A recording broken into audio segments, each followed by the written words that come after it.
നമസ്കാരം. നമ്മളിന്ന് എന്തിനും ഏതിനും ചില ഒറ്റമൂലിയൊക്കെ ഉപയോഗിക്കുന്ന ആൾക്കാരാണ്. ഈ പല ഒറ്റമൂലികളും ഭയങ്കര വില കൊടുത്ത് മേടിക്കുകയും യാതൊരുമായ പ്രയോജനം മനുഷ്യനുണ്ടാകാറില്ല. എന്നാൽ നല്ല രീതിയിൽ തന്നെ ചില മരുന്നുകളൊക്കെ കണ്ടുപിടിച്ച് മനുഷ്യന് ആവശ്യമുള്ള രീതിയിലൊക്കെ സഹായിക്കുന്ന ഒരുപാട് വൈദ്യന്മാരും ഡോക്ടേഴ്സൊക്കെ ഉണ്ട്.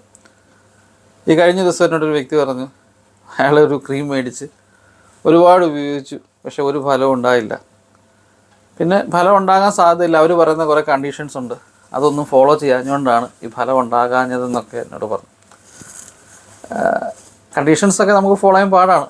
പലപ്പോഴും പല ആൾക്കാർ ഈ വക പറ്റിയിലൊക്കെ ചെയ്യാറുണ്ട്. ഈ ഒരു സംഭവം കണ്ടപ്പോൾ ഞാൻ പഴയൊരു കഥ ഓർത്തു.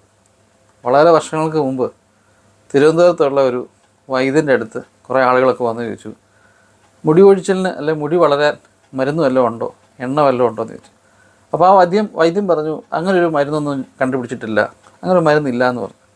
എന്നാൽ ഈ വൈദ്യൻ്റെ അടുത്ത് സ്ഥിരമായ ആളുകൾ വന്നു നിന്നപ്പോൾ വൈദ്യം വിചാരിച്ചു, ഇത് നല്ലൊരു സംഭവമാണല്ലോ, എന്നാൽ പിന്നെ ഇതൊന്ന് തുടങ്ങിയാലോ എന്ന് കരുതിയിട്ട് അദ്ദേഹം ഒരു എണ്ണ കണ്ടുപിടിച്ചു.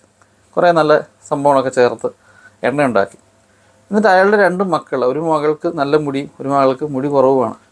ഇവരെ 2 പേരുടെയും ഫോട്ടോ എടുത്തിട്ട് ഈ എണ്ണ ഉപയോഗിക്കുന്നതിന് മുമ്പ് അല്ല ഈ എണ്ണ ഉപയോഗിച്ച ശേഷം എന്നൊക്കെ പറഞ്ഞു. നമ്മൾ ഈ പരസ്യം കാണുമ്പോൾ എപ്പോഴും അറിയാമല്ലോ, ഇപ്പോൾ സോപ്പിൻ്റെ പരസ്യത്തിൽ വരുന്ന പെൺകുട്ടി എപ്പോഴും ഭയങ്കര സുന്ദരിയായ പെൺകുട്ടിയാണ്.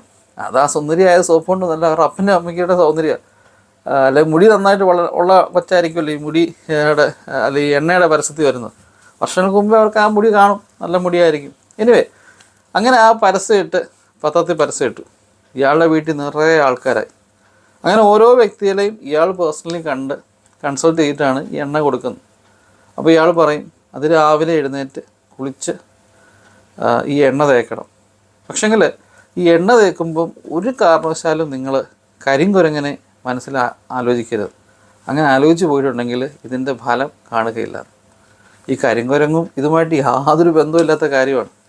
പക്ഷെ എന്തിനാണ് അയാൾ പറഞ്ഞതെന്ന് വെച്ച് കഴിഞ്ഞാൽ, നമ്മൾ കുളിച്ച് എണ്ണ തേക്കണമെന്ന് മനസ്സിൽ ചിന്തിക്കുമ്പോഴേ ഒരാവശ്യവുമില്ലാതെ കരിങ്കുരങ്ങനെ നമ്മൾ മനസ്സിൽ കാണും.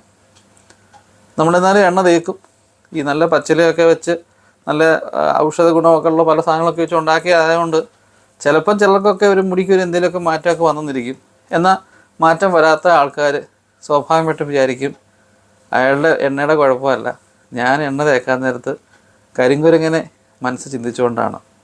ഞാനിതിവിടെ പറയാൻ കാര്യം കഴിഞ്ഞാൽ, പല ഫെയർനെസ് ക്രീമുകളാണെന്ന് പറഞ്ഞാലും ഇത്തരം പല എണ്ണകളാണെന്ന് പറഞ്ഞാലും ഇത്തരം ഒരു നമ്പർ ആ കൂട്ടത്തിൽ അവർ കാണിക്കും. കാരണം നമുക്ക് അവരോട് യാതൊരുമായ ദേഷ്യം തോന്നാതിരിക്കാനായിട്ട്. Thank you.